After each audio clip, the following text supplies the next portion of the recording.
Sunday evening எப்போவுமே வீட்டில் எல்லாருமே இருந்தால் மட்டும்தான் மேக்ஸிமம் நான்வெஜ் செய்வோம். நானும் லாஸ்ட் வீக் ஊருக்கு போயிட்டேன். நடுவில் அப்பாவும் கோவிலுக்கு போனதுனால பாஸ்ட் 2 வீக்ஸாக வீட்டில் நான்வெஜ் எடுக்கலை. ஸோ இந்த வீக் ஏதாவது செஞ்சு சாப்பிட்லான்னு சொல்லிட்டு கொஞ்சமாக சிக்கன் வாங்கிட்டு வந்திருந்தாங்க. சரி தேங்காய் சேர்த்து திக்காக கிரேவி வச்சுட்டு சப்பாத்தி பண்ணிக்கலாம்னு சொல்லிட்டு மாவு பிசைஞ்சு வச்சாச்சு. எனக்கு வீட்டில் நான்வெஜ் எடுத்துகிட்டு வந்தாலே யோசிக்காமல் கிரேவி செய்யணும்னு தான் தோணும்.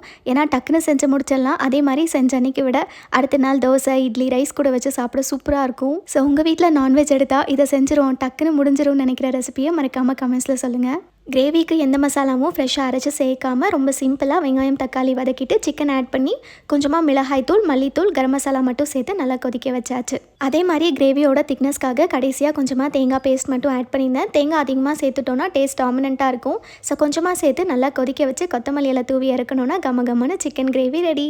அன்றைக்கி நைட் தங்கச்சியும் வீட்லேயே இருந்ததுனால 2 பேரும் சேர்ந்து சப்பாத்தியும் ரெடி பண்ணிவிட்டு சூப்பராக சிக்கன் கிரேவியோட வச்சு டின்னர் சாப்பிட்டாச்சு.